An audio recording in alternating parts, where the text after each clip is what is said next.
चंपई सोरेन राज्य के नए मुख्यमंत्री के तौर पर आज राजभवन में लिया शपथ। राममू, कांग्रेस और आरजेडी के एक एक नेता के साथ लिया शपथ। और मुख्यमंत्री हेमंत सोरेन की रिमांड पर ईडी कोर्ट में आज होगी सुनवाई। ईडी मांग सकती है 10 दिनों की रिमांड। सुप्रीम कोर्ट से भी हेमंत सोरेन को लगा झटका।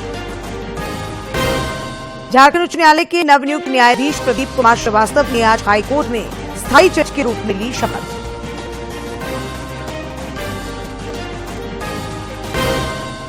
और राजधानी रांची समेत राज्य भर में बारिश ने बढ़ाई ठंड। तापमान में 2 से 3 डिग्री सेल्सियस तक की गिरावट।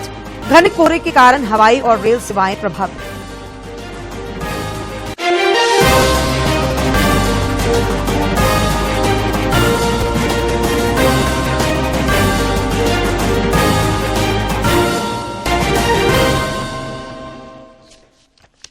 के समर्थन से नई सरकार के गठन का दावा पेश किया था। चंपई सोरेन झारखंड के 12वें मुख्यमंत्री के रूप में शपथ ले रहे हैं। श्री सोरेन को 10 दिनों के अंदर बहुमत साबित करने का समय दिया गया है। श्री सोरेन 10 दिनों के अंदर अपना बहुमत साबित करेंगे, इसका समय उन्हें दिया है। राज्यपाल सी राधाकृष्णन ने कल देर रात विधायक गठबंधन के नेता चंपई सोरेन को राज्य में नई सरकार के गठन के लिए आमंत्रित किया गया है। शपथ ग्रहण समारोह के साथ ही राज्य में चल रहे राजनीतिक उथल पुथल पर विराम लग जाएगा। बहुमत साबित करने के बाद कैबिनेट का विस्तार होगा। ईडी की कार्रवाई के खिलाफ हेमंत सोरेन की ओर से सुप्रीम कोर्ट में एक याचिका दाखिल की थी, जिस पर सुप्रीम कोर्ट ने आज सुनवाई की, जहां हेमंत सोरेन को कोई राहत नहीं मिली। इधर पूर्व मुख्यमंत्री हेमंत सोरेन की रिमांड पर ईडी की अदालत में आज सुनवाई होगी। ईडी 10 दिनों की रिमांड की मांग कर सकती है। बता दें कि कल कोर्ट में पेश करने के बाद हेमंत सोरेन को जेल भेज दिया गया था। हेमंत को जमीन खरीद मामले में गिरफ्तार किया गया है।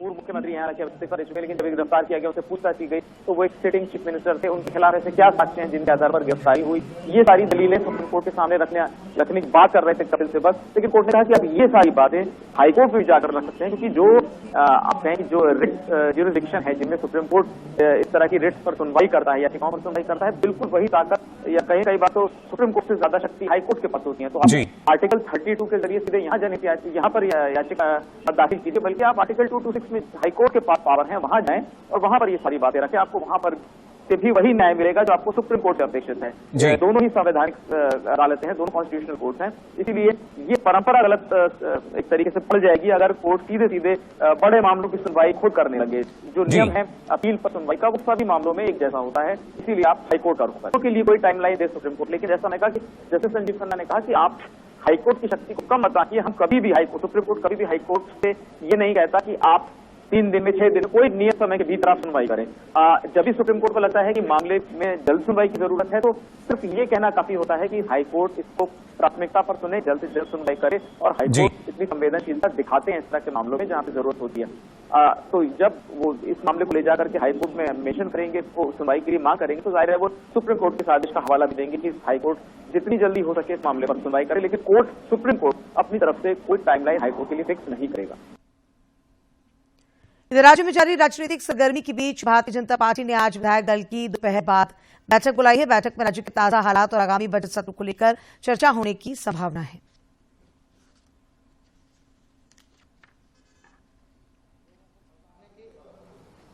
उन्नीस के खतियान के बारे में कहने के बाद उस खतियान के बारे में नीतिगत फैसला क्या होना चाहिए, इसे या रोजगार के साथ कैसे जोड़ना चाहिए, इसके बारे में सरकार ने कोई कार्य नहीं किया। इसमें कोई सोच नहीं थी, सिर्फ लोगों को बहकाने का काम इन्होंने किया। झारखंड के साथ अन्याय हो रहा है, झारखंड के लोगों के साथ छल और धोखा हो रहा है और निजी स्वार्थ के लिए पिछले 3 वर्षों से इस तरह का घोटाले का काम हुआ। इसकी जांच हो रही है और जनता के हित में भारतीय जनता पार्टी हमेशा सोचती है कि जिस उद्देश्य के लिए झारखंड बना है वो उद्देश्य पूरा होना चाहिए, वहां के लोगों को न्याय मिलना चाहिए। कांग्रेस नेता राहुल गांधी के नेतृत्व में चल रही भारत जोड़ो न्याय यात्रा आज झारखंड के पाकुड़ जिले में प्रवेश करेगी, जहां पश्चिम बंगाल कांग्रेस अध्यक्ष और अधीर रंजन चौधरी की ओर से झारखंड प्रदेश अध्यक्ष राजेश ठाकुर को ध्वज हस्तांतरण किया जाएगा। इसके बाद न्याय यात्रा औपचारिक रूप से झारखंड में प्रारंभ होगी। राहुल गांधी की ये भारत जोड़ो न्याय यात्रा दोपहर 3 बजे पाकुड़ के पत्थरगट्टा सीमा में प्रवेश करेगी। कांग्रेस पार्टी के राष्ट्रीय सहित झारखंड प्रदेश के नेता भी पाकुड़ पहुंच चुके हैं। नसीबपुर में जनसभा के बाद न्याय यात्रा पर निकले राहुल गांधी पाकुड़ शहरी क्षेत्र की पदयात्रा करते हुए लिट्टीपाड़ा जाएंगे, जहां वे रात्रि विश्राम करेंगे। राहुल गांधी के आगमन एवं कार्यक्रम को लेकर सुरक्षा के पुख्ता इंतजाम किए गए हैं। संसद के दोनों सदनों में लोकसभा और राज्यसभा की संयुक्त बैठक में राष्ट्रपति द्रौपदी मुर्मू के अभिभाषण पर धन्यवाद प्रस्ताव पर आज चर्चा की जाएगी। राष्ट्रपति ने बुधवार को दोनों सदनों की संयुक्त बैठक को संबोधित किया था। अंतरिम बजट सत्र मुख्य रूप से अंतरिम केंद्रीय बजट से संबंधित वित्तीय कामकाज के लिए समर्पित होगा। इसके अतिरिक्त वर्ष 2023-24 के लिए अनुदान की अनुपूरक मांगों पर भी चर्चा और मतदान किया जाएगा। वित्तीय वर्ष 2023-24 के लिए जम्मू कश्मीर अनुदान के अनुपूरक मांगों के साथ साथ 2024-25 के लिए केंद्र शासित प्रदेश जम्मू कश्मीर के अंतरिम बजट पर भी चर्चा होगी और मतदान किया जाएगा। इससे पहले कल केंद्रीय वित्त मंत्री निर्मला सीतारमण ने संसद में अंतरिम बजट पेश किया था। क्या है इस बजट की खास बातें, डालते हैं इस रिपोर्ट पर नजर।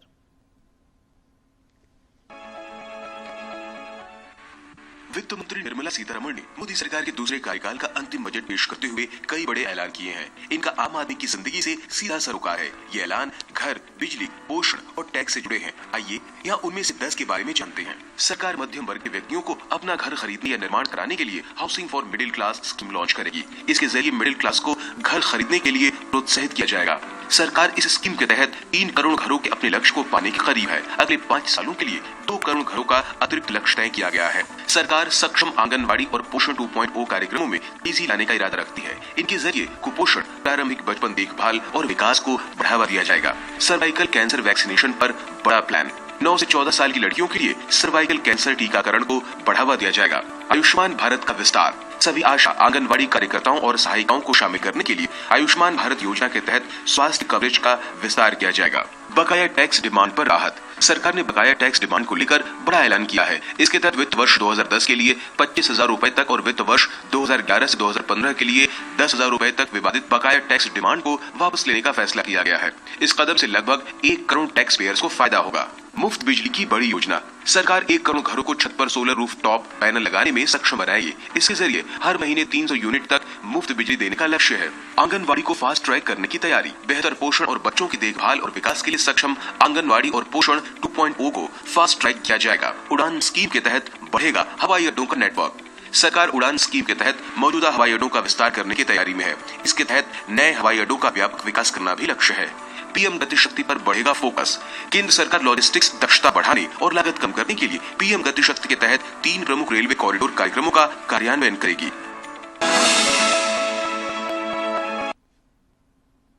प्रधानमंत्री नरेंद्र मोदी आज नई दिल्ली के भारत मंडपम में भारत वाहन उद्योग वैश्विक प्रदर्शनी का उद्घाटन करेंगे। इसमें भारत की संपूर्ण गतिशीलता और ऑटोमोटिव मूल्य श्रृंखला क्षमताओं को प्रदर्शित किया जाएगा। संपूर्ण परिवहन संपर्क और मोटर वाहन उद्योग मूल्य श्रृंखलाओं में भारत की क्षमताओं का प्रदर्शन करेगा। एक्सपो में प्रदर्शनियां, सम्मेलन, क्रेता विक्रेता बैठकें, राज्य सत्र, सड़क सुरक्षा मंडप और गो कटिंग जैसे जन केंद्रित आकर्षण भी शामिल होंगे। 50 से अधिक देशों के 800 से अधिक प्रदर्शनी आयोजकों के साथ एक्सपो अत्याधुनिक प्रौद्योगिकियों, स्थायी समाधान और परिवहन की नई तकनीकों पर प्रकाश डालेगा। राष्ट्रपति द्रौपदी मुर्मू आज हरियाणा के फरीदाबाद में सूरजकुंड अंतर्राष्ट्रीय शिल्प मेले का उद्घाटन करेंगी। इस मेले में हस्तशिल्प, हस्तकरघा और भारत की समृद्ध सांस्कृतिक विरासत और विविधता को प्रदर्शित किया जाएगा। मेले में लगभग 50 देश हिस्सा लेंगे। ये मेला आम जनता के लिए 18 फरवरी तक खुला रहेगा। देश हिस्सा लेंगे। इन देशों में Ethiopia, Ghana, Kenya, Namibia, Nigeria, Uganda, Zimbabwe, Mauritius, Myanmar, Nepal, रूस, श्रीलंका सहित अन्य देश भी शामिल हैं। ये मेला आम जनता के लिए 18 फरवरी तक खुला रहेगा। सूरजकुंड मेले में तंजानिया भागीदार राष्ट्र के रूप में भाग लेगा। गुजरात थीम राज्य है जो क्षेत्र के विभिन्न कला रूपों और हस्तशिल्प के माध्यम से अपनी अनूठी संस्कृति और समृद्ध विरासत का प्रदर्शन करेगा। आज विश्व आर्द्र भूमि दिवस है। इस दिवस का क्या महत्व है, देखते हैं इस खास रिपोर्ट में। यानी नदी, तालाब, पोखर और ऐसे जलक्षेत्र जहां हमेशा या साल के कई महीने जल भरा रहता है। वेटलैंड्स जंतु ही नहीं बल्कि पौधों के लिए भी एक समृद्ध तंत्र है जहाँ कई उपयोगी वनस्पतियां और औषधीय पौधे प्रचुर मात्रा में पाए जाते हैं। वेटलैंड मानव जीवन, जलवायु परिवर्तन के प्रतिकूल प्रभाव को कम करने, दुर्लभ प्राणियों के आश्रय, मत्स्य पालन, धान खेती आदि में काफी महत्वपूर्ण है। हर साल 2 फरवरी को वर्ल्ड वेटलैंड डे मनाए जाने का उद्देश्य उन आर्द्र क्षेत्रों पर प्रकाश डालना है जो विलुप्त होने की कगार पर हैं। वहीं भारत ने सूची में 5 और वेटलैंड्स जोड़कर रामसर स्थलों मतलब अंतर्राष्ट्रीय महत्व के वेटलैंड्स की संख्या 80 तक बढ़ाई। रामसर कन्वेंशन की महासचिव मुसौडा मुंबा आज इंदौर के सिरपुर रामसर साइट पर आयोजित होने वाले वर्ल्ड वेटलैंड डे 2024 में भाग लेने के लिए भारतीय दौरे पर हैं।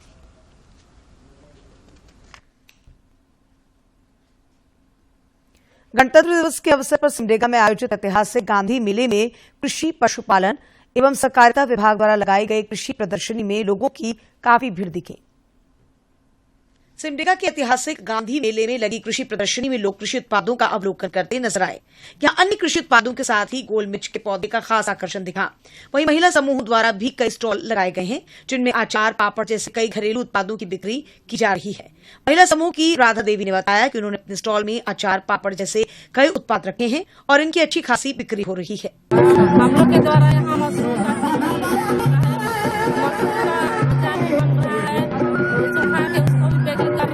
मौके पर किसान राजेंद्र नायक ने कहा कि वो इस प्रदर्शनी में अपने उत्पाद लेकर आए हैं। पिछले वर्ष भी उन्हें अपने उत्पाद के लिए पुरस्कार मिला था। इस बार भी उम्मीद है कि अन्य किसानों को अच्छे उत्पादन के लिए वो प्रेरित कर रहे हैं। भी मैंने कटहल का लाया था और मुझे कुछ पुरस्कार मिला। वहीं महिला किसान सायरा खातून ने कहा कि वो इस प्रदर्शनी में अपने खेतों में उपजाए गए टमाटर लेकर आई हैं। उन्होंने कहा कि ऐसे आयोजन होते रहने चाहिए, इससे किसानों का हौसला बढ़ता है। प्रदर्शनी में मैं टमाटर लेके आया हूँ और मुझे प्रदर्शनी में राजेंद्र नायक बताए रहे तो उद्देश्य से हमें लेके आई और प्रदर्शनी देखने के लिए बहुत इच्छुक रहे। कृषि विभाग के सहायक तकनीकी प्रबंधक अनु सोपियायका ने कहा कि इस प्रदर्शनी को लेकर किसानों में काफी उत्साह दिख रहा है। किसान कई ऐसे उत्पाद लेकर आए हैं जिन्हें देखकर अन्य किसान भी उत्कृष्ट उत्पादन के लिए प्रेरित हो रहे हैं। वे बहुत उत्साहित है और इन दिन से उनको प्रदर्शनी में जितने भी जो सामग्री लगाए गए हैं वे उनको देखकर भी बहुत प्रोत्साहित हो रहे हैं। स्टॉल में भी लोगों की अच्छी खासी भीड़ देखने को मिल रही है। प्रदर्शनी में स्वास्थ्य विभाग, अग्र परियोजना विभाग जैसे कई विभागों के स्टॉल लगाकर लोगों को सरकार की विकास योजनाओं की जानकारी दी गई। नागपुर गीतों के जरिए लोगों को विकास योजनाओं के बारे में बताया जा रहा है। सिमडेगा से मनोज कुमार सिन्हा, मनु की रिपोर्ट। जामताड़ा जिले की महिलाओं को प्रशिक्षण देकर मशरूम की खेती से जोड़कर स्वावलंबी बनाने की दिशा में सार्थक पहल की जा रही है। इसके लिए महिला कृषकों को संयुक्त जिला कृषि कार्यालय सभागार में 7 दिवसीय प्रशिक्षण दिया जा रहा है। जामताड़ा जिले के महिला कृषकों को संयुक्त जिला कृषि कार्यालय सभागार में 7 दिवसीय प्रशिक्षण दिया जा रहा है। प्रशिक्षण प्राप्त कर रही महिलाओं को प्रोजेक्टर के माध्यम से तकनीकी एवं मशरूम उत्पादन के संबंध में आवश्यक जानकारियां दी जा रही हैं। अब मशरूम का इम्पोर्टेंस अभी क्यों इतना मतलब इसको जोर दिया जा रहा है और उसमें भी हमारी जो महिला कृषक आप लोग ऐसे हुई जो उद्यमी इसको एक उद्यम के रूप में भी आगे बढ़ा सकते हैं। जिला कृषि पदाधिकारी लव कुमार ने बताया कि प्रशिक्षण प्राप्त कर रही महिला किसानों को मशरूम की खेती को लेकर सभी आवश्यक तकनीकी जानकारियां देकर दक्ष बनाया जा रहा है। उन्होंने कहा कि प्रशिक्षण प्राप्त महिलाओं को मशरूम की खेती के लिए केंद्र सरकार की पहल पर आवश्यक संसाधन भी उपलब्ध कराए जाएंगे। ये मशरूम की ट्रेनिंग जिसको आपने देखा, ये मैनेज हैदराबाद के थ्रू इसके डेवलपमेंट के अंतर्गत चल रही है और इस ट्रेनिंग में जो है सो महिलाओं को प्रशिक्षण दिया जा रहा है मशरूम की खेती का, ताकि महिला इसमें आगे बढ़े, उद्यमी के रूप में विकसित हो और अपना रोजी रोजगार को बढ़ावा दे सके, उनका विकास हो, महिला किसानों का विकास हो और इसी के लिए ये ट्रेनिंग चलाई जा रही है। प्रशिक्षण प्राप्त कर रही महिलाओं के बीच मशरूम की खेती को लेकर उत्साह का माहौल है। इसके लिए महिला किसानों ने केंद्र सरकार के प्रति आभार प्रकट किया है। मैं यहाँ मशरूम की प्रशिक्षण लेने आई हूँ और मशरूम का प्रशिक्षण बहुत अच्छे ढंग से ले रही हूँ क्योंकि इसमें कम लागत में ही अच्छा मुनाफा मिलता है। उनका अगर खेती करती है तो उनका आमदनी में भी सुधार आएगा और वह अपना आजीविका चला सकती है। ट्रेनिंग घरे काजेर संगे संगे किछु बिजनेस करते पारे, শিখতেও পারবে আবার কারোর জন্য কাউকে শেখাতেও পারবে, ঘরে বসে কিছু ইনকামও করা যাবে। ছেলে মেয়েদের সবার পক্ষে এটা সুবিধা। सरकार की इस पहल से प्रशिक्षण प्राप्त महिलाएं मशरूम की खेती कर आत्मनिर्भर बनने में सफल होंगी। जामताड़ा से सुभाष प्रसाद सिंह की रिपोर्ट। और अब बात मौसम की। राजधानी रांची सहित राज्य के पश्चिमी, दक्षिणी और मध्य इलाकों में कल हुई बारिश के बाद ठंड बढ़ गई है। खूंटी में 3.5 मिलीमीटर और गुमला के भरनों में 2.2 मिलीमीटर बारिश हुई। मौसम विभाग के वैज्ञानिक अभिषेक आनंद ने बताया कि आने वाले दिनों में तापमान 3 से 4 डिग्री तक गिरेगा। वहीं राज्य की कई जगहों में बादल छाए हुए हैं। मौसम विभाग के अनुसार आज से बारिश से थोड़ी राहत मिल सकती है। 3 फरवरी से मौसम शुष्क रहने की संभावना है और आसमान भी साफ रहेगा। हालांकि 5 फरवरी से आसमान में फिर बादल नजर आएंगे। साथ ही कोहरे और धुंध का असर भी राज्य के मौसम पर दिखेगा। राज्य में अगले 2 दिनों के दौरान न्यूनतम तापमान में धीरे धीरे 2 से 3 डिग्री सेल्सियस की बढ़ोतरी होगी। राज्य में खराब मौसम और कोहरे के कारण 4 विमान रद्द और 6 डायवर्ट कर दिए गए। वहीं कई विमान घंटों लेट भी रहे। और अब फटाफट अंदाज में खेल जगत की खबरें। भारत और इंग्लैंड के बीच खेली जा रही टेस्ट सीरीज का दूसरा टेस्ट आज से विशाखापट्टनम में खेला जाएगा। सीरीज में 0-1 से पीछे चल रही भारतीय टीम सीरीज बराबर करने के इरादे से मैदान पर उतरेगी। इंग्लैंड के युवा स्पिनर शोएब बशीर भारत के खिलाफ विशाखापट्टनम में होने वाले दूसरे टेस्ट में अपना सीनियर डेब्यू करेंगे। 20 वर्षीय शोएब बशीर घायल जैक लीच का लेंगे स्थान। शानदार फॉर्म में चल रही भारतीय टीम आज आईसीसी अंडर-19 विश्व कप के ग्रुप 1 के आखिरी सुपर 6 मैच। इस मैच में टीम इंडिया की कोशिश जीत हासिल कर सेमीफाइनल में जगह पक्की करने पर होगी। खेलो इंडिया शीतकालीन खेलों की आज से केंद्र शासित प्रदेश लद्दाख में शुरुआत होने जा रही है। शीतकालीन खेलों का प्रथम चरण पहली बार केंद्र शासित प्रदेश लद्दाख में 2 से 6 फरवरी तक आयोजित किया जा रहा है। दूसरा चरण 21 से 25 फरवरी तक गुलमर्ग जम्मू कश्मीर में किया जाएगा आयोजित। प्रीमियर लीग में मैनचेस्टर यूनाइटेड ने वॉल्वरहैम्पटन वॉन्डरर्स पर और व्यापार जगत की खबरों पर डालते हैं एक नजर। आरबीआई ने बताया कि 2000 रुपए के लगभग 97% से ज्यादा नोट बैंकिंग प्रणाली में आ गए हैं वापस और अब केवल 8,897 करोड़ रुपए के नोट अभी भी जनता के पास। 19 मई 2023 को आरबीआई ने 2000 रुपए मूल्य वर्गों के नोटों को वापस लेने का किया था ऐलान, जिसमें ये ऐलान किया गया था। उस समय नोटों की कुल कीमत 3.56 लाख करोड़ रुपए थी। अंतरिम बजट में विनिर्माण और चार्जिंग बुनियादी ढांचे को बढ़ावा देकर सरकार ने इलेक्ट्रिक वाहन क्षेत्र को समर्थन देने का वायदा किया है। स्टाफिंग कंपनियों और विशेषज्ञों के अनुसार इस पहल से ईवी के उत्पादन और अपनाने में वृद्धि होगी और अगले 4 से 5 सालों में लगभग 2.5 लाख प्रत्यक्ष और अप्रत्यक्ष नौकरियां पैदा होने की उम्मीद है। विनिर्माण के विस्तार से उत्पादन क्षमता बढ़ेगी, नवाचार और प्रतिस्पर्धात्मकता को बढ़ावा मिलेगा। प्रधानमंत्री नरेंद्र मोदी की अध्यक्षता में केंद्रीय मंत्रिमंडल ने सार्वजनिक वितरण योजना के माध्यम से वितरित अंत्योदय अन्न योजना परिवारों के लिए चीनी सब्सिडी की योजना को 2 और वर्षों यानी 31 मार्च 2026 तक बढ़ाने के लिए अनुमति दी है। पवित्र शहर अयोध्या के लिए हवाई कनेक्टिविटी को बढ़ावा देने और तीर्थयात्रियों के आगमन को सुविधाजनक बनाने के लिए केंद्रीय नागरिक उड्डयन और इस्पात मंत्री ज्योतिरादित्य सिंधिया ने उत्तर प्रदेश के मुख्यमंत्री योगी आदित्यनाथ और नागरिक उड्डयन और साथ ही सड़क परिवहन और राजमार्ग राज्य मंत्री जनरल वीके सिंह सेवानिवृत्त की उपस्थिति में उत्तर प्रदेश के अयोध्या के लिए 8 नई उड़ान मार्गों का वर्चुअली माध्यम से उद्घाटन किया। अब हेल्थ टिप्स में आज जानते हैं कैंसर के बारे में। कैंसर एक गंभीर रोग है जिसके कई रूप हैं। कैंसर किसी भी अंग और किसी भी आयु में हो सकता है। जब शरीर की कोशिकाएं अनियंत्रित रूप से बढ़ने लगें, तो कोशिकाओं का अव्यवस्थित रूप से विभाजन होना शुरू हो जाता है और ये नष्ट नहीं होती। ये गांठ कैंसर युक्त हो सकती है। कैंसर के इलाज में सर्जरी, रेडियोथेरेपी और कीमोथेरेपी के विकल्प उपलब्ध हैं। कैंसर की बीमारी में इलाज के लिए अब टारगेटेड थेरेपी का प्रयोग भी किया जा रहा है। टारगेट थेरेपी एक स्पेसिफिक टारगेट पे काम करती है, जिसमें किसी भी ट्यूमर में म्यूटेशन या प्रोटीन का ओवर एक्सप्रेशन रहता है, उस पर वो ज्यादा काम करती है। जो मोस्ट कॉमन कैंसर है, इसमें ब्रेस्ट कैंसर है जिसमें बहुत ज्यादा प्रभावशाली होती है। एनी स्टेज 1 to 4 ये बहुत ज्यादा प्रभावशाली है। सेकंड कोलोन कैंसर है, third head and neck cancer है, फोर्थ आपका जितने भी कैंसर है जिसमें प्रोटीन एक्सप्रेशन जैसे होता है, जैसे सी कोलोन है, उसमें बहुत ज्यादा प्रभावशाली है। सपोज अगर हम लिक्विड ट्यूमर्स की बात करें तो लिम्फोमा में बहुत ज्यादा प्रभावशाली है, ल्यूकीमियाज में बहुत ज्यादा प्रभावशाली है, क्रोनिक ल्यूकीमियाज में बहुत ज्यादा प्रभावशाली है। कीमोथेरेपी में प्रयोग होने वाली दवाएं कैंसर की कोशिकाओं के साथ साथ शरीर की सामान्य कोशिकाओं को भी नष्ट कर देती है, जिससे व्यक्ति की रोग प्रतिरोधक क्षमता कम हो जाती है और उसमें कई जटिलताएं भी देखी जाती हैं। टारगेटेड थेरेपी में प्रयोग की जाने वाली नई दवाएं सीधे कैंसर की कोशिकाओं पर असर डालकर उन्हें निष्क्रिय कर देती हैं, जिससे रोगी का उपचार बेहतर हो रहा है। 60 to 70% ऑफ ऑल कैंसर में टारगेट थेरेपी और इम्यूनोथेरेपी का रोल इस टाइम है।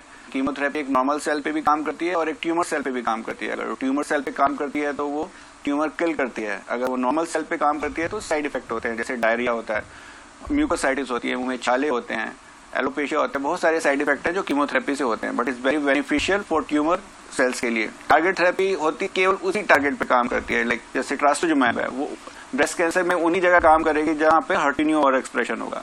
लाइक इम्यूनोथेरेपी है, वो वही काम करेगी जहां पे PDL-L1 एक्सप्रेशन या PDL एक्सप्रेशन होगा। और कीमोथेरेपी के साथ टारगेट थेरेपी का कॉम्बिनेशन और ज्यादा बेनिफिशियल हो जाता है क्योंकि वो उसके इफेक्ट को और ज्यादा बढ़ा देती है। टारगेटेड थेरेपी कैंसर के इलाज के लिए काफी प्रभावशाली है। किरण भारद्वाज, DD न्यूज।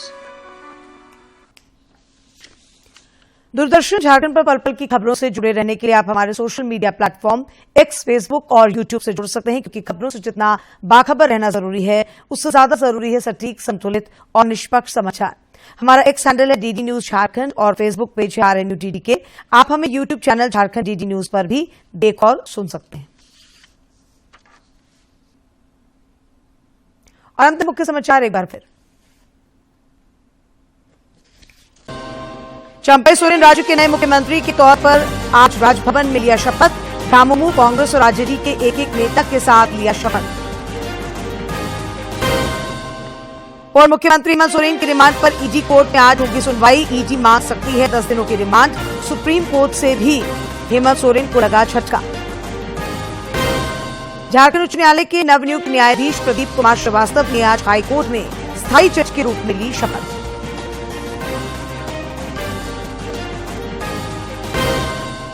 और राजधानी रांची समेत राज्य भर में बारिश ने बढ़ाई ठंड। तापमान में 2 से 3 डिग्री सेल्सियस तक की गिरावट। घने कोहरे के कारण हवाई और रेल सेवाएं प्रभावित।